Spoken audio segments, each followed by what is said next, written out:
I had a conversation yesterday with Bob Rigneris, and he had a great phrase, which was "serving is selling." Hmm. And Bob is he's a direct response veteran, and he's done all kinds of things. And his business in the last 3 years is called Feed Stories, and they do video, push it into Facebook feeds. They get people's stories uh, really nailed down, and then they manage Facebook traffic and stuff like that. And Bob, in the last month, Bob has been besieged with business. Okay, it's like all these people that were on the fence suddenly are pulling the trigger, which is kind of the opposite of what you would assume. And by the way, I just have to say, you can't assume you know anything right now. Uh, like, like it's all like a big reset button just got punched. And there might be a few really obvious things like you can't go to a restaurant right now, okay? But other than that, like, you don't know what you don't know. It's a big blank canvas. And what, like, if I were to offer a theory about like what's up with Bob, the world just switched as of roughly March 15 from carrot to stick. And the world used to be about, hey, if you do all this stuff, you get the cherry on the sundae, and you can make $1 million. And all of a sudden, how am I going to stay alive? And I think people went from doing business with the person who has the slickest sales pitch to doing business with the person that they trust. And those are two completely different people, okay? And this is the time when the over-deliver Brian Kurtz approach suddenly starts paying off big time, okay? I had a guy sign up for a program that we offered a few weeks ago called Slingshot Recovery, and it's basically like a kind of like an 80-20 chaos crash course.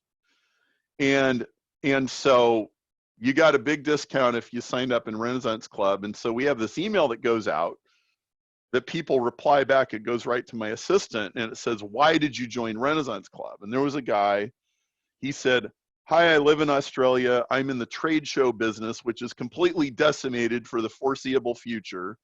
I have no visible income coming in. I'm down to my last $1,500. And while I read two of Perry's books, I'm like, I can trust this guy.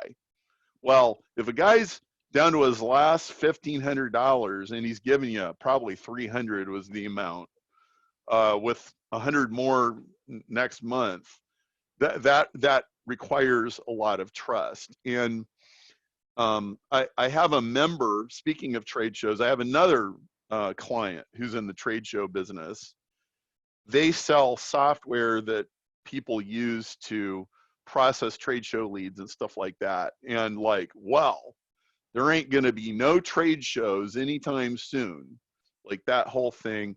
And also notice, like if somebody came up with like a vaccine or something tomorrow morning, a catering business or a restaurant could be open in 48 hours, right? They could just probably bounce right back. A trade show, not so fast, right? So there are fast reset businesses and there are slow reset business. So he's in a business that's dead and it's slow reset. So this is not good. And so he's like, what do I do? And I said, all right, well, here's the one thing that you can be certain of, is there's a lot more bleeding necks now than there was 2 months ago.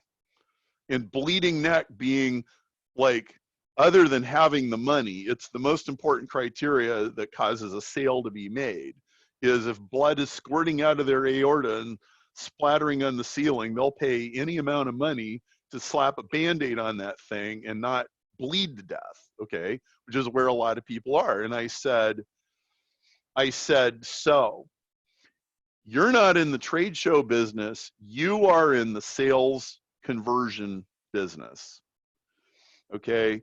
And your customers who thought they were going to go to a trade show in May or have a booth or whatever, they're now at home, but they still have to hit their numbers. So here's what you need to do. Here's what we know.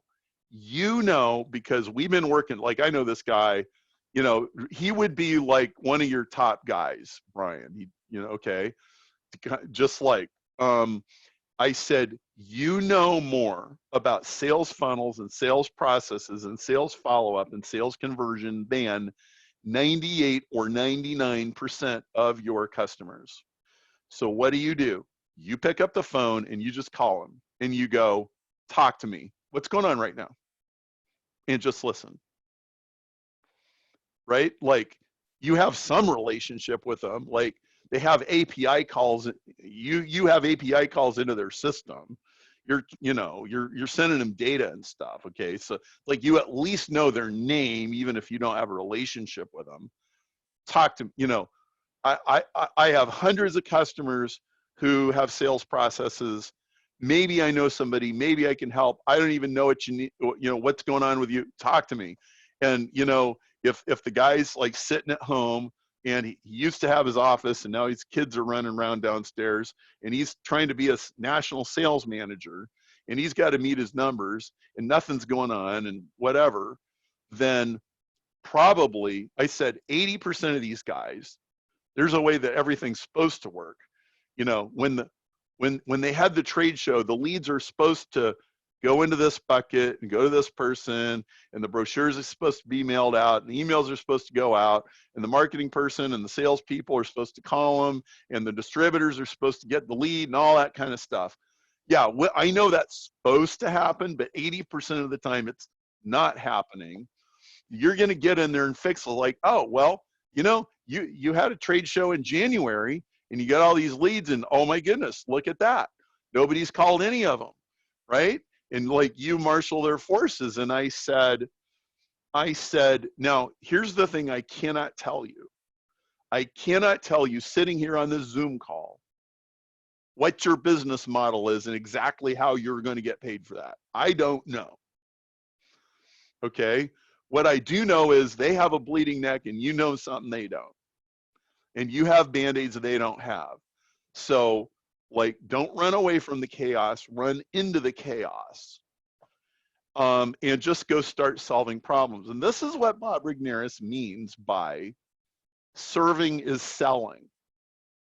Because if you spend an hour or 2 hours with that guy and you work all this through, you are in the most trusted list. That is the exhibit A of over-deliver. It's like, wow, you know, I thought these guys were just like, put this app on our iPad. My goodness, these people are geniuses. You know, maybe they're hiring you for several $1,000s a day to straighten out their sales team, or maybe they want you to be their sales team. I just fired 6 of my sales guys. I don't even know what I'm going to, can I hire you? Okay, sure. Like, I don't know. This is how you have to think. Here's another metaphor that I found very, very useful. I think it's actually very true. So the way the world was 2 months ago was, you're in the parking lot of a Walmart and it's paved for acres, right? And you're walking around with a little bag of seeds and you're going, are there any cracks in the sidewalk that I could stick a seed in and it might grow, that there's not already a big weed, you know, growing out of it? And maybe you were pulling out weeds so you could stick a seed in there and then hope that it would grow.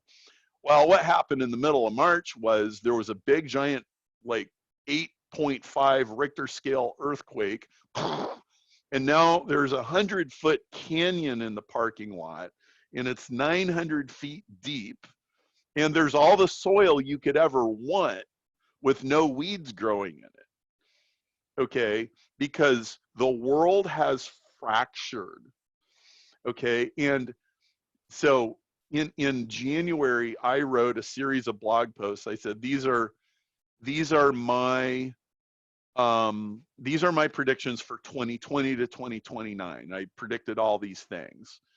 And the very last one, like the countdown, the one at the end, number one was, this is the agility decade. Okay. Now, that means a lot of things. Okay. One thing that, and it just, bam, totally true as of middle of March, right? Everything, all the rules are different. Everything's so, it's like, you got to pivot fast. One of my longtime clients, David Nadler, he coined a great term, which I love, minimum viable pivot. Like, what is the least amount of complete re-engineering that will make your business work? Well, so here's where we're at, is that the earthquake has happened. The roof of the Walmart is caved in. I mean, at least the sports section is caved in.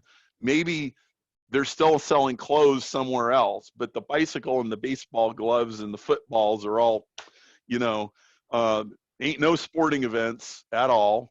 They moved the food section around so you can still buy food, and there's still people coming there. And they built little bridges. They built little catwalks over the 900-foot crevice so that people wouldn't fall in on their way in, right? And they're like, okay, and like the whole world is completely turned around. Okay, so bureaucracies. Okay, I think one of the things that is going to be more and more and more obvious in the next month, 2 months, 3 months is the absolute failure of the institutions and systems and bureaucracies that were supposed to be taking care of us. Okay, so the World Health Organization, pretending Taiwan doesn't even exist, okay, when Taiwan is the only country that's doing fine, okay? Now, somebody go figure that out, right? Now, I happen to know it's because Taiwan officially doesn't exist because China, you know, is insisting that Taiwan doesn't exist. It's like a dysfunctional family where, well, you know what China is? And I know China. I've been there I probably spent 2 months of my life living in China in the last 20 years. China is the country where grandpa molested the granddaughter and it never happened. No, that didn't, no, grandpa is great. Grandpa is awesome. We have posters of grandpa. We sing songs about grandpa. Okay, grandpa is a child molester, okay? But, you know, and we're gonna, you know, everybody's gonna have Thanksgiving dinner and nobody's gonna talk about it. Okay, so that's China. Okay, so anyway, so you're gonna see like that, like the World Health Organization not doing its job. I think the college, I think the college education bubble just burst. It's not obvious yet, but I think that gig is over. Okay, that's a whole other conversation.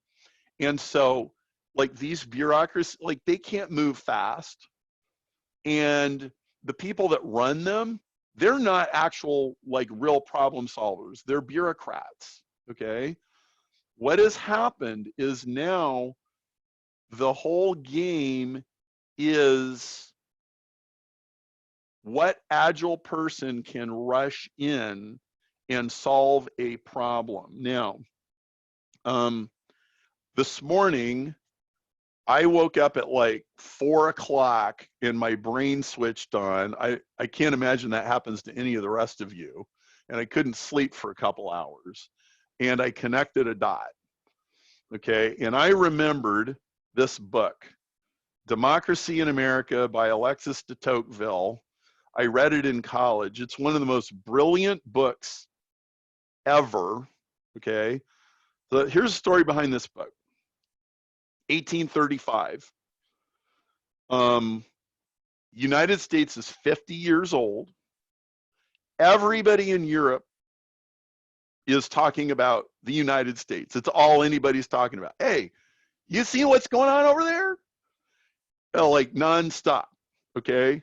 And the aristocrats are scared shitless. Okay.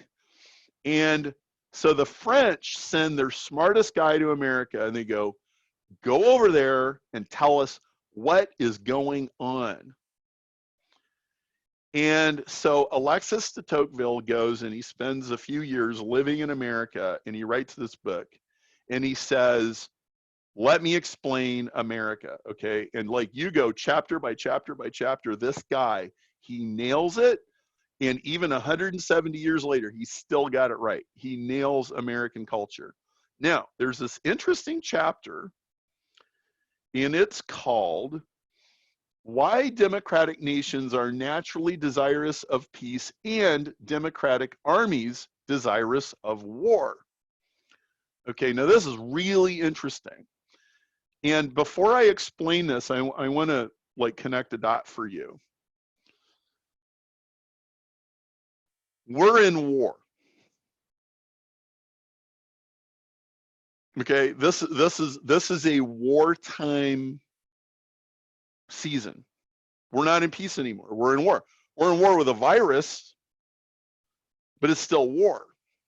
Okay, and a lot, like, anybody notice how similar this is to 9/11? That was war. In fact, it started the Afghanistan war and the Iraqi war. Okay, there could be wars started over this. Wouldn't be surprised. Okay, so this is war. So here's what he says. He says, in peacetime, the military is the fastest place to nowhere, ever. Okay? Like, you're going to get your job and like, you're going to march or go to, you know, boot camp or whatever, and there's nothing going on. Okay? And all the smart guys, Democracy in America, Alexis de Tocqueville. All the smart guys are in commerce,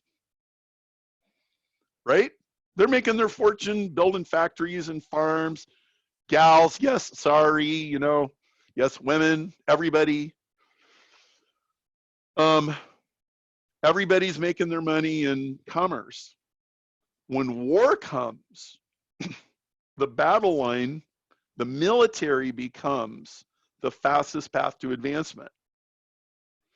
So now that it's war, you have to ask, okay, so what's the military here and now? Well, the military is like whatever protects people from their life caving in.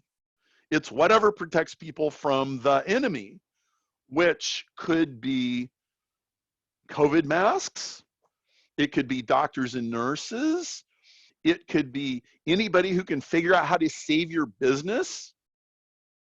Anybody who could figure out how this government loan thing is going to work out, or, you know, anybody who could figure out how to turn a brick and mortar into a virtual, anything like that. That's the military, okay? And so the military, again, metaphorically, is now where the action is, okay? And all of the smart people, it takes a while. Like, it doesn't happen overnight. But pretty soon, all the smart people figure out, dude, like, this is where the action is. This is where the advancement is. Man, like, if I want to get rich and famous, like, this is where you do it, okay? And so you got to understand that that's agility. That's exhibit A of agility. Like I've had several conversations in the last few weeks. They're like, dude, put a fork in it. It's over. get out. Don't save the people, run out of the burning building, and don't look back. This is Sodom and Gomorrah. If you turn around, you get turned into a pillar of salt like that lady, okay? Like, it's over. Scorched earth, nuked, detonated, done, right? That life is over. Mourn it, grieve it, cry, and then machine gun the wreckage, right? Which is like, the airplane crash, so you machine gun all the instruments so that the foreign intelligence can't like dissect the airplane and listen to the tapes and stuff, right? And you move on, like next, go find somebody who's making COVID masks and help them or whatever, okay? So I've had several conversations like that, like you're like normal, gone, normal, dead, normal, over. You need to like go do this. And so like that's what you got to do. And there's, if you can let go of whatever you thought you were doing before and move into solve the bleeding neck, stay ahead of the curve, see around the corner. Most people are only thinking like 2 days ahead, and you're thinking weeks and months ahead. Then you can pivot. And I think there are going to be tremendous opportunities for advancement, especially if you over deliver and if you understand that serving is selling. Because if you're valuable, they're going to figure out how to keep you around. Now, just one other comment. Tocqueville says, I think this is a brilliant observation. He says that all those who seek to destroy the liberties of a democratic nation ought to know that war is the surest and shortest means to accomplish it. And what that means is there's a mad scramble for your freedoms right now.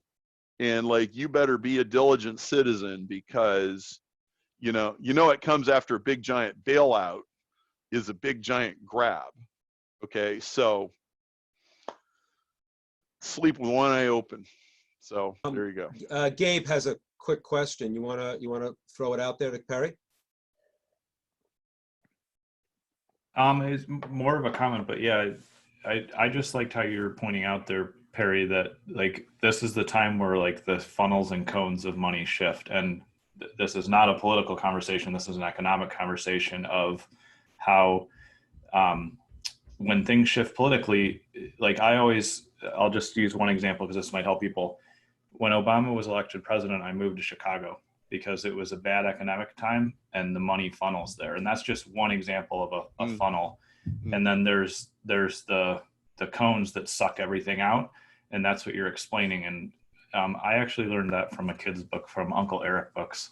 I don't know if anybody's read those, but that's what you're describing. And that's the focus, is like, see where the tides are shifting and be there ahead of it. Or as soon as you see it's happening, move into that. And this is just a really great explanation that I appreciate. Yeah, thank you. Great to have you. Any other questions on Perry's rant?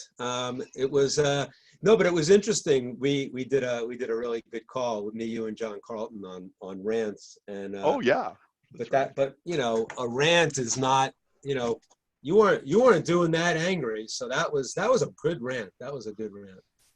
Hey, Brian, Josh Henry has a question. Okay, Josh, unmute.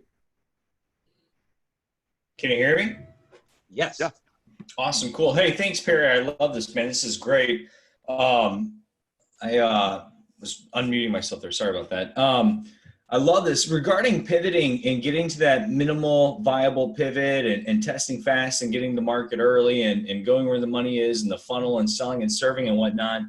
I was curious what your biggest truth is for this time, or principle, as it relates to traffic.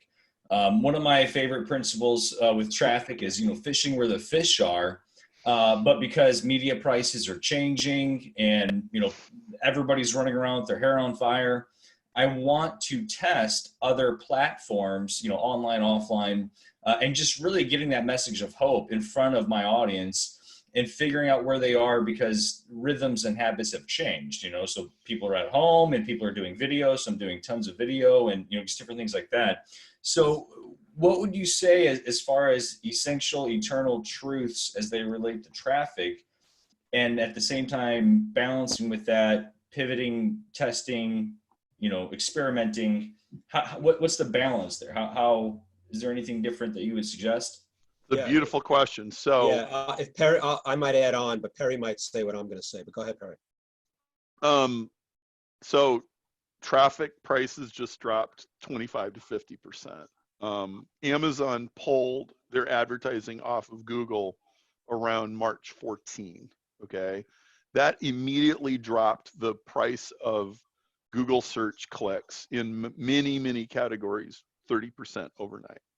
Facebook traffic is the cheapest it's been since 2013 or 2014, which is remarkable. Okay, so here's a couple of analogies of what this means.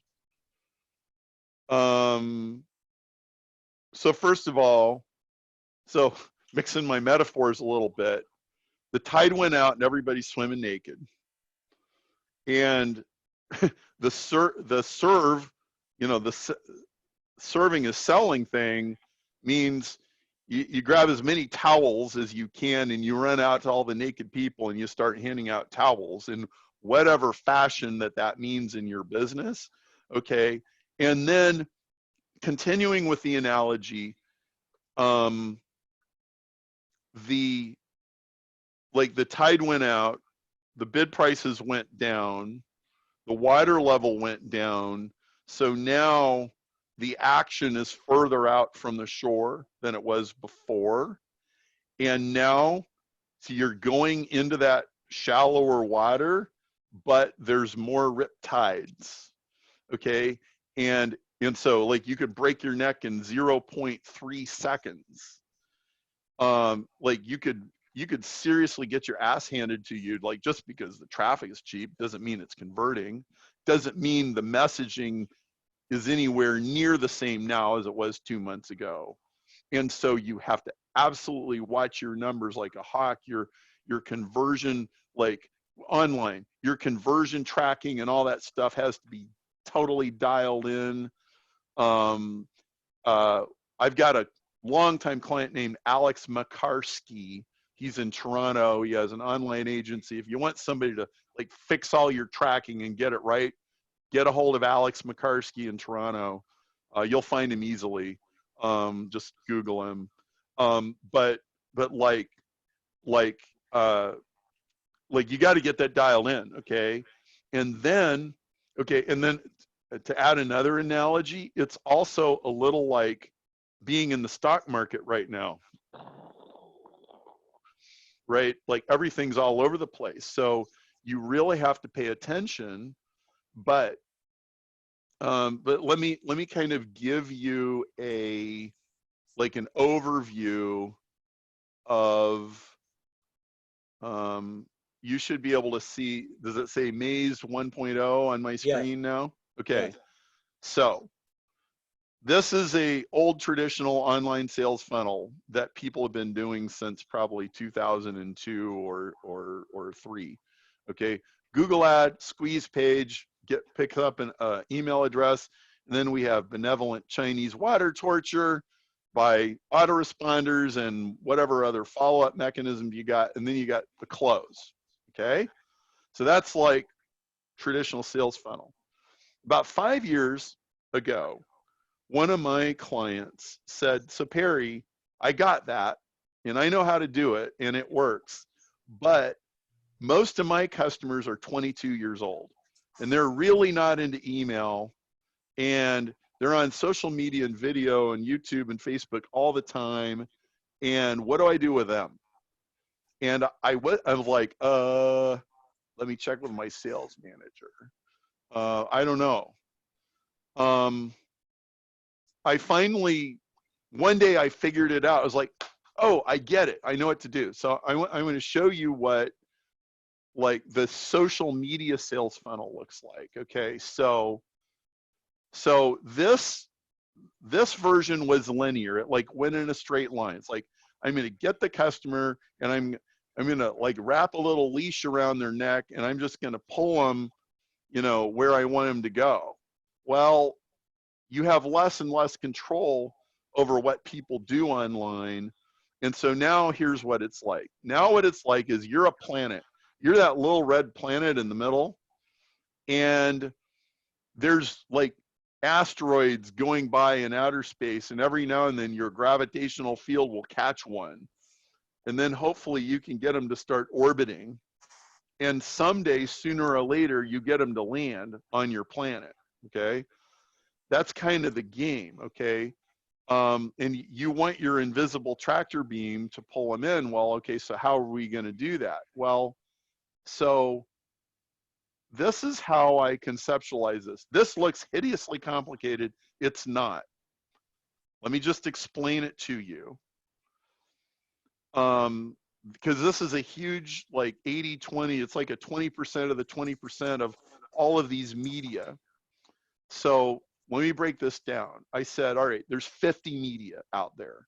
There's everything from Periscope and Blab and Pinterest to Instagram and Facebook, and there's Google Ads, and there's Amazon, and there's Wikipedia, and there's billboards and catalogs and direct mail and, you know, magalogs and like all this. Like, how on earth are we going to deal with all this?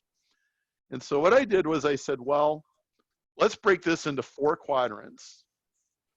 And the upper half is media that's live, any live media. You're on live media right now, right? Zoom is live media. Then on the lower half, you have recorded media, which, you know, sales letters and catalogs, or you know, Amazon sales pages or eBay. Those are all recorded media. All right, so that's, you know, the upper and lower half is live and recorded, and then the other axis is the right side is audio visual. You know, you can see and hear, and the ones on the left are text media. So YouTube would be in the lower right quadrant, and Zoom would be on the upper right quadrant, and SMS text messaging would be on the upper left quadrant, and direct mail would be on the lower left quadrant. Okay. Then, okay, so that's part of how I arranged this. Then the other part of how I arranged this was, how close to the planet are you?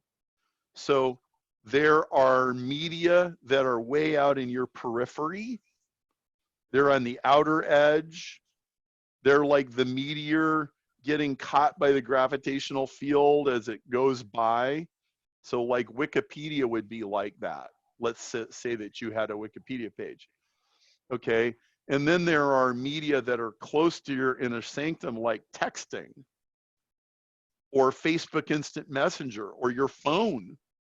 And those are very close, or a live event face-to-face. Like if they're in your personal space, that is very, very, very close, okay? So my contention is, if you can do a reasonably good job with one media in each quadrant, you just 80-20'd 50 media down to 4 that is actually manageable. So you can manage Zoom, YouTube, email, and Facebook. That's manageable. So you advertise on Facebook, you advertise on YouTube, you follow up with email, and you close them on a Zoom call. That's a perfectly reasonable sales funnel right there. And so you just pick whatever makes sense for you. You don't need 50 media. Nobody can be good at 50 media. You need to be good at 4. And you need to be really good at one way of getting cold traffic. And you need to be good at one way of closing sales. And if you're good at one source of traffic and one form of closing sales, then you got oxygen and you can breathe. So I don't know how thoroughly I answered that question, but that's at least a start. Yeah, I mean, that was, I mean, you know, when someone says, I want to know how you deal with traffic. I mean, I say don't play in it, but you have to play maybe in one in each quadrant, of course. But I think it was Rich Sheffrin said that until you can buy, and again, one of them has to be something that you can buy, that you can control, and that you can make money on at some point in the future that's acceptable to your cash flow or whatever. And then you actually, for the first time, you have a business. Yes. A product isn't a business, a promotion is not a business, but that's a business. And, you know, I always thought this was such a brilliant way, because I think everybody either wants to be in everything, or they just want to be in one thing in one quadrant. And by looking at all, I mean, you know, advertising opportunities are infinite now, and Yes. to not see that is the biggest mistake we make. But if you're going to try to be in everything, you're sunk. And so this is, I think this is a great, and we'll be able to get this slide to everybody, I think. Yeah, sure. Yeah. And the but it's ones just in bold are the ones that you can buy. Right. And those you got to get one of those at least in one of those quadrants, so that you can, and it shouldn't be, I want to be in Facebook. It should be, what's your idea? What's the concept? And what's the best one for that? It may be Facebook, but it may be YouTube. It may be, you know, a display network or whatever. And I you know, that, but you've got to, and you got to have some discipline. I mean, the thing I love about this is that it will give any entrepreneur who's all about, shiny objects and getting into every media and finding cold traffic everywhere they can find it. They're going to get hit by the car if they do that. And that's why I thought it was great. Are there any questions in the chat, Chris? Brian, this is Dane. Am I able to ask a question, or should I wait? Yeah, go ahead, Dane. Hi, Dean. Hi, Perry. Hey, man, good to see you. Thank you, dude. Your brain blows me away. So I've got a book called Start from Zero. It helps people build businesses from absolutely nothing. How would you promote and sell that book right now? Is that an appropriate question, Brian? It is. It's a little esoteric, but do you have a quick answer, Perry? I mean, I don't think there's one answer. Well, you can either give it away or, sell it for really cheap on Facebook. You can test really fast on Facebook, and then you Chinese water torture the leads with email and Instagram and Facebook and YouTube. And so the thing that glues this all together is remarketing and retargeting. Okay. So what you want to happen is somebody clicks on your Facebook ad, wherever the cold traffic is coming from. The minute they click and go anywhere and do anything, they are now in your retargeting sequence. So they hit your website. So now your Google pixels, your YouTube pixels, your Facebook pixels, your Instagram pixels are all following them around. Okay. So, and you can follow them around in all of those media, and you will suddenly seem like you're everywhere. In fact, if you hit people in all four quadrants, you will seem everywhere, even though you're not. Okay, now here's another thing, is now how do you prioritize those people and not spend your way into oblivion? Here's how. RFM. You apply recency, frequency, money, which Brian teaches all the time. You apply that to remarketing and retargeting, which essentially boils down to, do I follow them for 1 day or 3 days or 10 days or 2 weeks? Because the longer you go, the more money you spend and the lower the response is. So somewhere, I would I would say that typically most people find that the window is somewhere between 1 and 10 days. And this is a broad overgeneralization. You only know by testing. But probably if you retarget people for 24 to 48 hours, you're in a fairly safe zone. So somebody comes and they look at your book and maybe they buy it and maybe they don't. And then you follow them around on YouTube, Instagram, Facebook, and email for the next, 2 days. And if you can't get them to go any further, then you're probably done. Especially since it's not like a book is like this giant, huge decision. Mhm. Okay. Yeah, I would add that, and this is something I got from you, Perry, that it's actually the money can be T for time. So recency, Yes. frequency, and time Yes. is also a big factor. And Dean Graziosi said to me, the only way to sell a book is free plus shipping and handling. And that's clearly not true because there's no only way to do anything. But it is a very, if you have a solid funnel and it's automated, you can do a lot, free plus shipping and handling. And then, but I think that those, I'm a fan, and people tell me that I'm the director of sales prevention because, I fish without bait. I go out, my analogy is always the lake and the fish are in the water. And again, what you said before about the carrot and the stick is so relevant now. It's even more relevant with COVID-19. Looks like you're going to go into that. We're also used to just putting the fishing pole in the water. You got a hook and you got a worm, and they hook on it, and then you get them. And then Perry just gave you some rules of thumb for how long you want to keep them on retargeting and what you want to do with them and all of that. I guess I'm a little patient because and this goes back to serving to sell.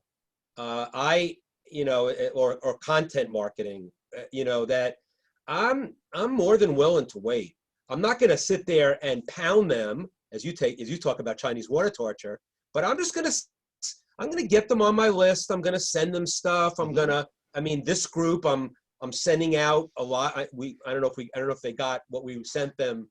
I know it's out in the mail, but I won't say what it is, but we have a special thing going out to you guys based on Perry.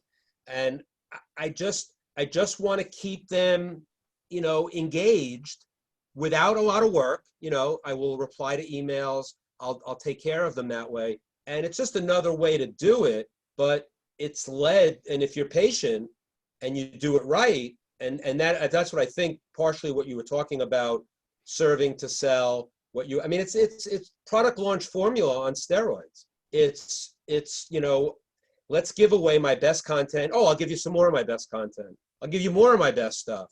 I'll give you more of my best stuff. As opposed to just, give 3 videos of my best stuff, a webinar, and then you open the cart and you close the cart and you make money. They're both fine. But I think with COVID, I think you need to, I'll let you go on from there. That would be my take on what you were saying as well. And as far as a book goes. Yeah, I want to show you guys a tool that I think you'll find very useful. Like I told you, I've had several conversations where I was like, put a fork in it, dude, it's over. Right. And don't try to save it. You'll only dig yourself deeper. Okay. Then there's people like, Mach 2 with their hair on fire, their business is exploding because they're selling like vitamin C or something. Right. And then there's the people in the middle. And the people in the middle, like that's the delicate surgery, and that's the minimum viable pivot.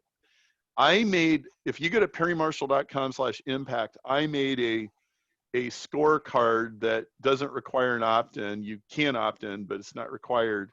And what you do is you answer 11 questions. Okay, COVID-19, my business is sharply down, and I sell sometimes in large groups and sometimes in small groups and sometimes face-to-face. And I don't depend on travel and tourism, and I'm in a smaller city, and my business does not require teams to assemble stuff, and can I conduct my business online mostly? Do I ship products around the world mostly? Do I sell COVID-19 emergency stuff sometimes? Does my business specialize in online content, experiences, or technology? Let's say it's mostly, and then you get a score. Well, this said 75 for the answers I gave. Well, the scale is 0 to 150, where 100 is break even. 100 is you're probably doing just as well today as you were 2 months ago. And 150, your business is booming. And 0 is, you know, you're going nowhere.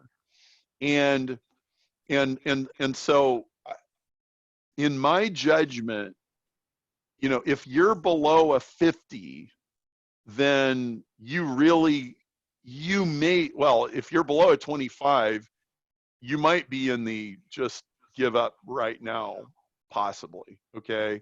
And of course, this depends on how fast it's gonna bounce back and all of that.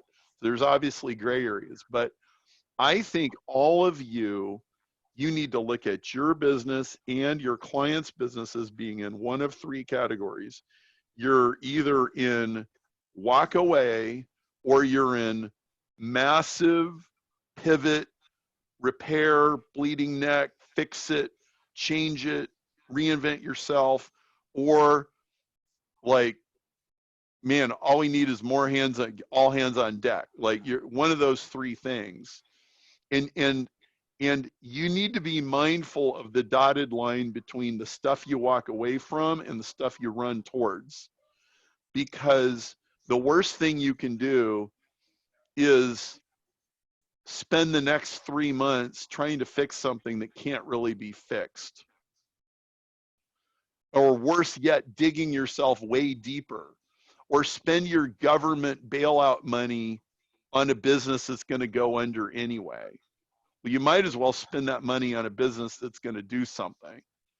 And that's wherever a bleeding neck is that you can do something about. Where is this is on perrymarshall.com/impact. Impact. Yep. Yeah, I think everybody in Accelerator should take the test, and you know, I think that the pivots are all over the place. I mean, but if you have to know where you stand right now. You do. The average score, that, because we've been tracking it on the back end, the average score has been 52. Wow. So, you know, and so that gets you to, you got to ask some serious questions like, am I in a business that can bounce back fast? Or are we talking 18 months of Armageddon? And you just got to be realistic. I mean, probably, I imagine most Brian Kurtz customers are probably more agile, and you're not. You know, I got a lot of interesting clients. I mean, and my clients are all over the place. I've got quite a few clients who are red hot right now. I've got a chain of bowling centers that are completely shut down. I've got fitness centers that are completely shut down. I got trade show guys, and I got everybody in between. And I am finding that people need time. They need TLC. They need a listening ear. They need to know somebody cares. And God forbid you're not in a community right now. Oh my goodness. Yeah, I mean, that's really key, Perry. And that's why I wanted to have you. I mean, I think that you and I both have groups. We both have people that are, I mean, anybody that comes to me and they tell me my business is shot. You know, they haven't taken. I think they should take your test first. But I want to see what the potential pivot is, even if they were a 50, because they're answering the questions based on their previous mindset, which is also, yeah, that's also a key thing. Yes. Okay. Now, there's not one answer to this quiz. Right. I almost forgot to say that. Okay. So there's the answers you would have given 3 weeks ago. Right. Okay. Of this is what I do. But no, you can hit the back button And you can do it again and again and again based on, okay, so case in point, me, okay? My score is 82 in the business I'm in right now. Well, so what are the issues? Well, Brian, I was going to have a seminar on May 27 to 29 with 200 people there. Right. Guess what? That ain't happening. Okay, and so, and okay, Roundtable Europe meetings next week. Roundtable US meetings in May. Advanced Mastery Network meeting in May. Like, dude, like 40% of my business is basically live events and live coaching groups and stuff like that. Very much like Brian's. So, well, I guess not anymore. Okay, so, okay, we're sending, you know, funny Planet Perry COVID coffee mugs and cold brew or something, and we're going to have our Zoom meeting, and I'm going to support you guys however I can. And we completely twisted that seminar around. We turned it into a 12-day intensive coaching program with they're still getting basically all the stuff they were going to get before, but now, I mean, I worked out deals with some of my best agencies, students, coaches, like, dude, like, so Bob Rigneris being one of them.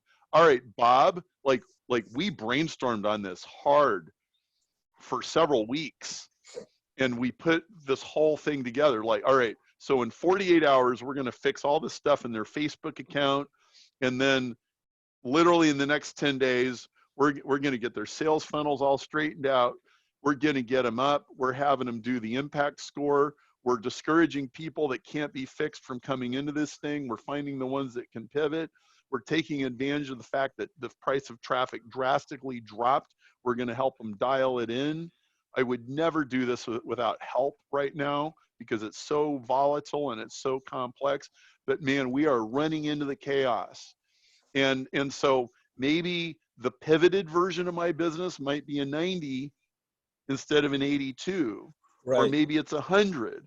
Maybe, I don't know. We might find out in a month that I was 110 and didn't even know it, because we don't know anything. You don't know anything that an experiment does not confirm right now. That's right. You know, the world's changed forever. Let's make that assumption. That doesn't mean we have to give up or we have to grow. But I'm pivoting, but I'm doing the same thing in a different way that you are. You know, I went from monthly calls to weekly calls with people like you and people like Chad Collins and people like Kim, and I'll add more. I just want to keep the information flowing.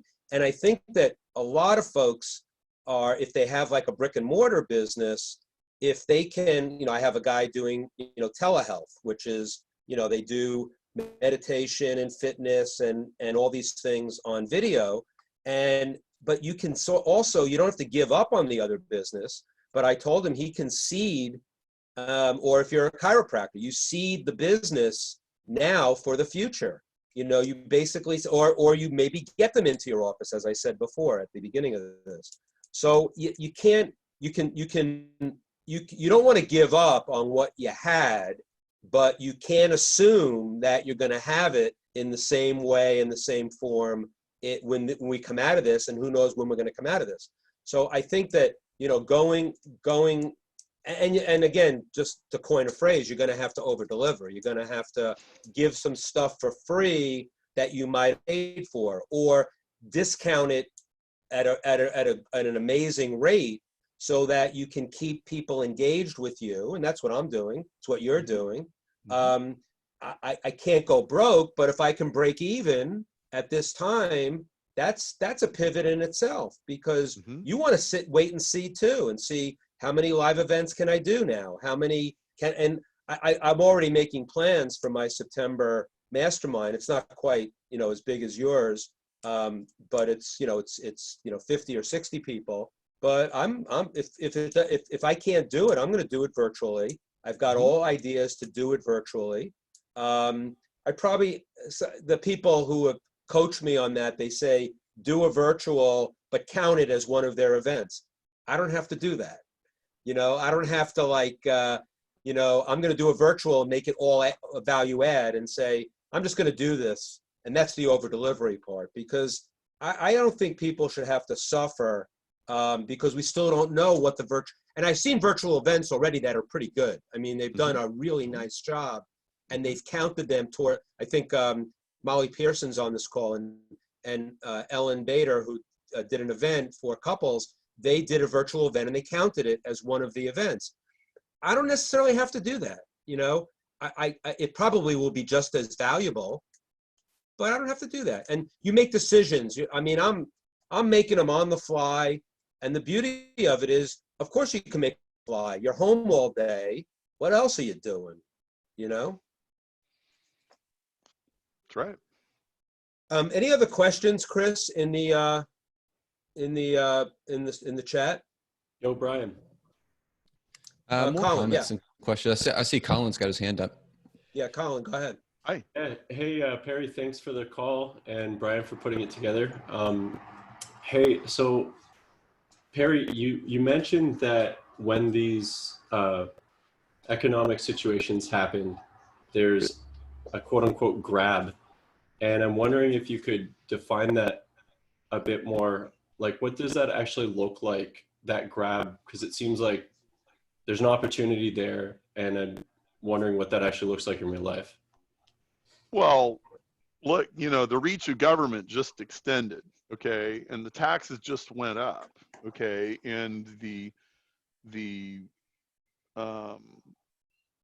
know, I'm not enough of an economist to know whether it's inflation or deflation or whatever, but what I know is that your assets become less valuable, okay?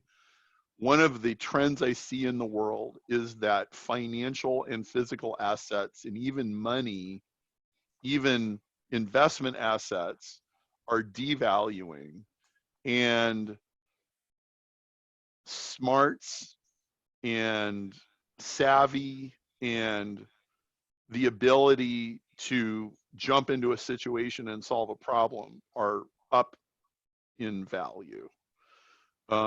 So like there's fewer and fewer investments that you can put your money in that reliably generate a return. Okay, so there's like, look at interest rates. Like the Fed cut it to zero. Like how much interest are you going to earn on anything that's safe? You know, a sliver. Right. Okay. And well, that is, I mean, this is like a huge 1,000,000-foot viewpoint conversation, but like on one hand, like in a recession or a depression, cash is king. That's absolutely true. But on the other hand, you know, like the reliable things are much fewer and farther between. Now, let me tell you a story. This is what like a huge pivotal conversation I had about 4 years ago with a billionaire. I was talking to him and we didn't have a lot of time to talk.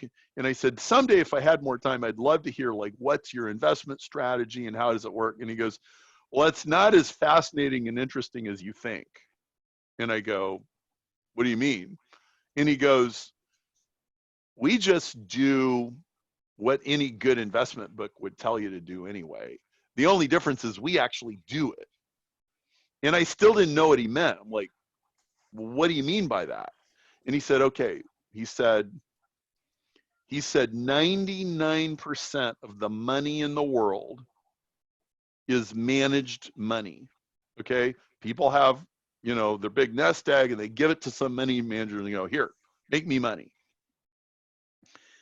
And he said that all works fine when the market's going up. But when the market starts dropping, everybody gets terrified and they want their money out. And they put a gun to that guy's head and they go, give me my money right now. So he has to. And so the markets tumble precipitously. He said, the time when you make the big money is when the markets are going down. and it's a terrifying ride to the bottom. Yeah. And you might not make the money back for 5 years. And you don't know how low it's going to go while you're buying on the way down. You're buying, but it keeps going lower and lower. And where she stops, nobody knows, because that's chaos theory, okay? But he goes, that's when you make the money. And so right now is when the money is being made, right now.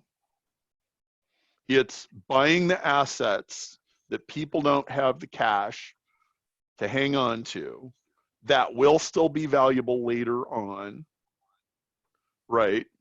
And you don't know how long this is going to go. I do have one comment, like, people, you really got to think about this.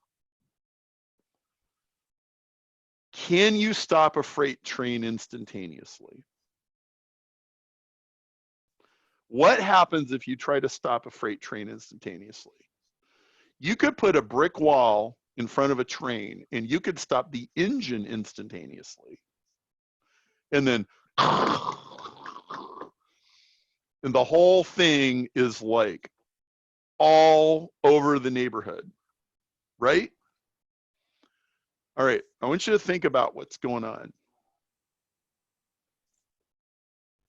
India, this is what like really told me, man, this thing's serious. It was about 2 weeks ago when India shut down. Really shut down. The whole friggin' country of India? 9/11 didn't shut down India. Like you go to those apps where you look at the airplanes flying around the world. There's like no airplanes flying over India. Right. It's scary, man. Okay. Now, so you got industries like a catering business could start up 2 days from now. If we had a cure, all right, we're catering again. Restaurant, that could start up tomorrow. Trade shows, how long does it take to reschedule the trade shows? 6 months? Okay, what about like industries with big, long supply chains where everything got shut down? Like, I don't know, how long does it take to restart a semiconductor fab? Or how long does it take to restart a steel mill? Or how long does it take to restart, let's say that, I mean, I heard something about this, I don't know too many details, but like, let's say that you had a hog operation and you sent everybody home, and like now what if the next generation of hogs are all screwed up, and what if whole supply chains in the food industry are completely interrupted?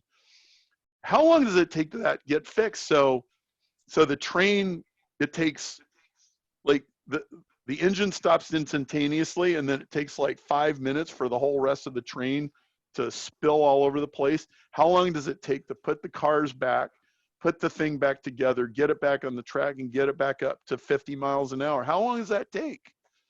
Okay, like we haven't even seen the shock waves. And I'm not trying to be doom and gloom scare everybody. I'm telling you, like, well, we sure haven't hit bottom yet. You can be darn certain of that. Okay, so I think very conservative, slightly paranoid people are going to do really well. And like, so you got to be agile, but like, you know, the government's going to be grabbing everything they can get in the next couple of years, and you need to grab the cheap assets right now or in the next 3 months. I mean, you don't have to do it like right this minute, but man, you got to turn on your radar wide open. I think a couple of people went off the call to go buy some stuff. Yeah, between the train and the orbiting and the valleys, and you've just given a really good framework for how to think about the situation. So, because specifically, I'll be tailoring that to real estate. That if you know a service-based business who's relying on foot traffic is now cut off, and they are looking at downsizing or selling their property, then there's going to be a lot of inventory in Montreal. Yeah, yesterday I was talking to a real estate guy in New York. He said, I know this company, they're a multi-billion-dollar real estate company of some sort. They do commercial property. They have 27 employees. They are fire hosed with people saying, hey, I can't make my rent. They can't even deal with all of the phone calls and the emails. There's just, okay, that's a freight train that just hit a brick wall right there.